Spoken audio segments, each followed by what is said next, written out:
Good day, everybody, and welcome to another edition of the Military and Foreign Affairs Network. I am your host, the voice of reason. In today's episode, we are continuing our ongoing coverage of the war between the Russian Federation, the North Atlantic Treaty Organization, and its Ukrainian proxy forces.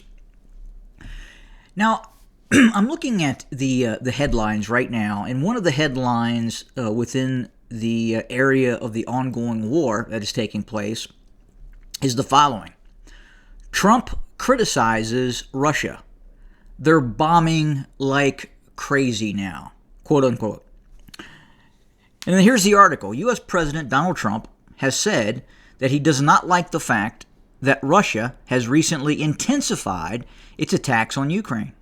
I'm not happy about what's going on with the bombing because the Russians, are bombing like crazy right now, Trump stated during a meeting with Israeli Prime Minister Benjamin Netanyahu in the Oval Office. Trump added that that's not a good situation. So here's what we know. The amount of aim points that are being struck week over week is about 2,000. 2,000 aim points. Whether they are drone attacks, whether they are large guided GLONASS guided bombs, whether they are Iskander semi-ballistic missiles, or they are various cruise missiles from the KH-101 to the Caliber. The ability of the Ukrainian military to engage these systems, these inbound weapon systems that are striking these 2,000 targets per day, have been greatly reduced in their efficiency. And part of that is the simple fact that the West is starting to run out of high-grade air defense weapon systems, specifically Patriot and systems like those. The NASAMS, essentially the ground-launched AMRAAM. Those are very expensive systems.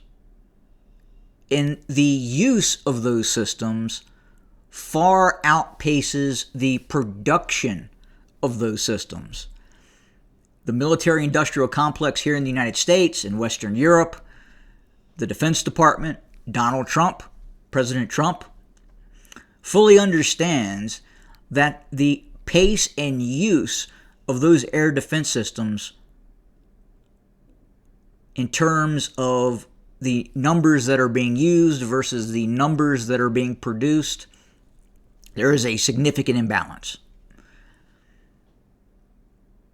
And right now, the Ukrainians and their NATO handlers are on a pace to simply run out of air defense systems. And that number of strikes day in and day out, week in and week out by the Russians is not decreasing. It is increasing. So in 6 months, we could see 3,000 aim points being struck per week by the Russians. And the ability to produce those weapon systems to defend against said strikes is diminishing. Now, furthermore, the Ukrainians are operating essentially a static defensive operation right now. We are seeing cities, we are seeing towns, we are seeing buildings, we are seeing fields, wood lines, hilltops being used as fortified positions by the Ukrainians. The Russians identify those static positions, and then the Iron Rain starts to fall. Mainly, that is the GLONASS guided bomb.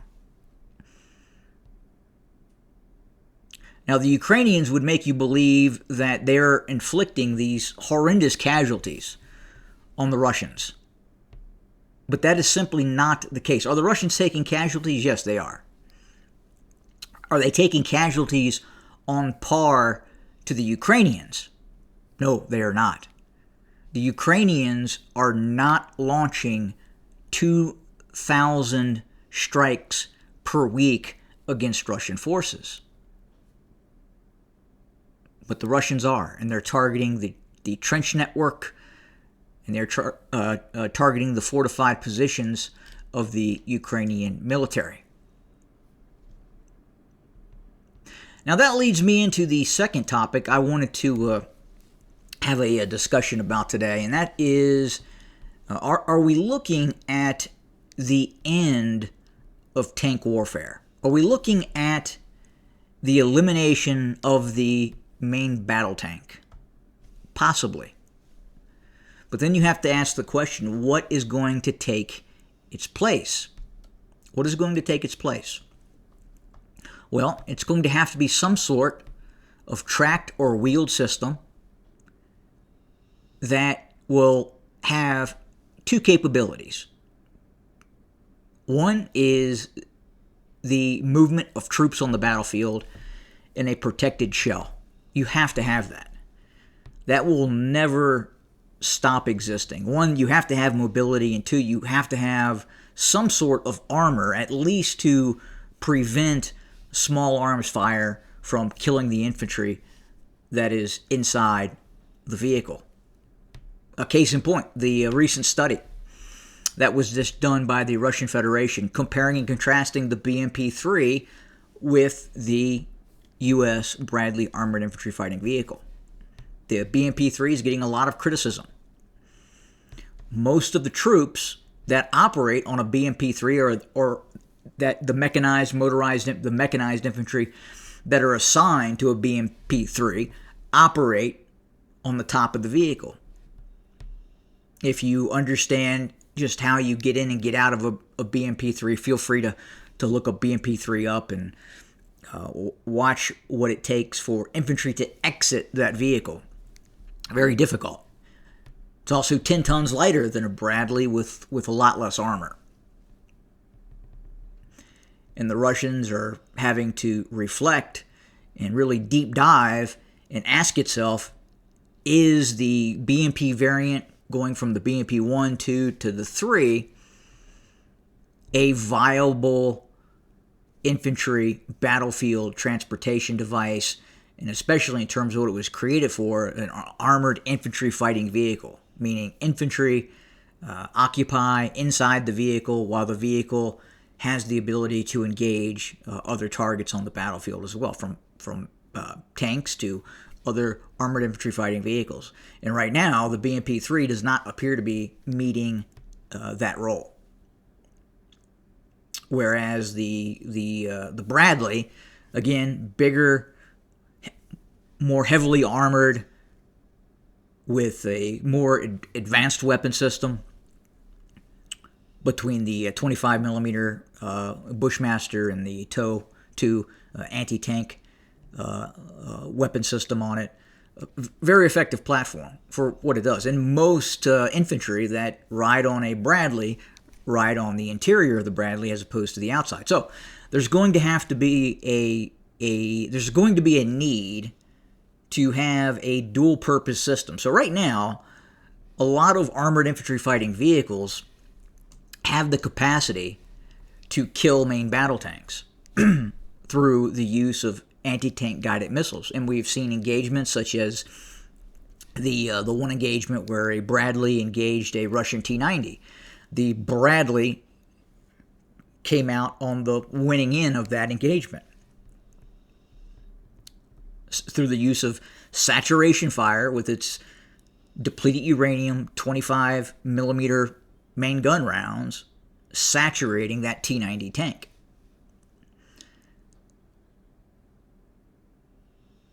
Now, what is causing the elimination of the main battle tank on the battlefield right now? Are people to question the viability of the main battle tank? Well, it's drones, it's anti-tank guided weapon systems, it's the ability to immediately sense a target and then attack that target with indirect, very precise artillery fire.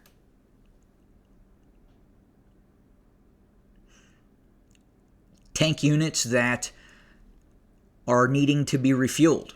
They are especially vulnerable as they go into areas to take on fuel. Those weapon systems, those drones, are then sensing the location of that area where those tanks are taking on fuel from the fueling trucks, and they're able to attack that target, both the tank and the refueling truck. So war is changing. But that's not to say that we're going to wake up one day and infantry are just going to be infantry. They're going to get from point A to point B on their feet.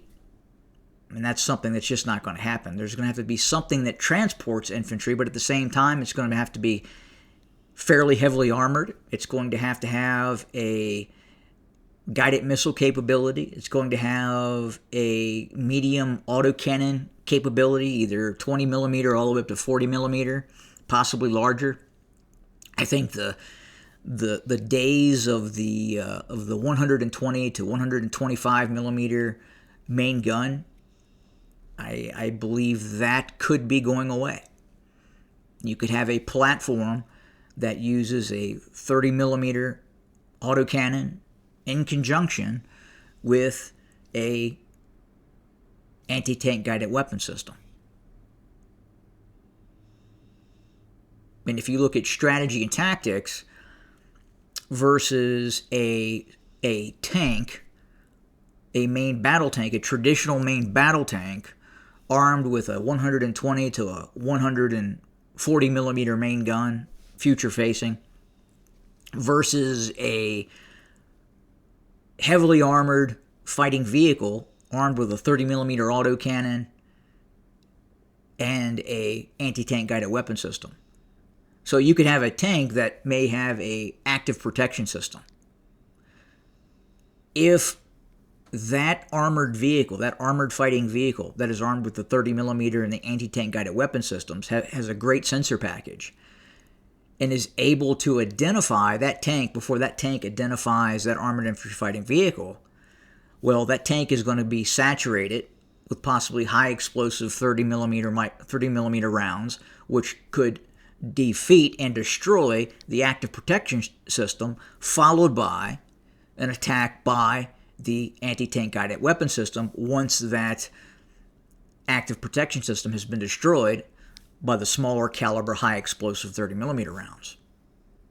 Very, very plausible tactic that is being used right now as we speak. So I don't believe the concept of heavy armored vehicles is going to go away.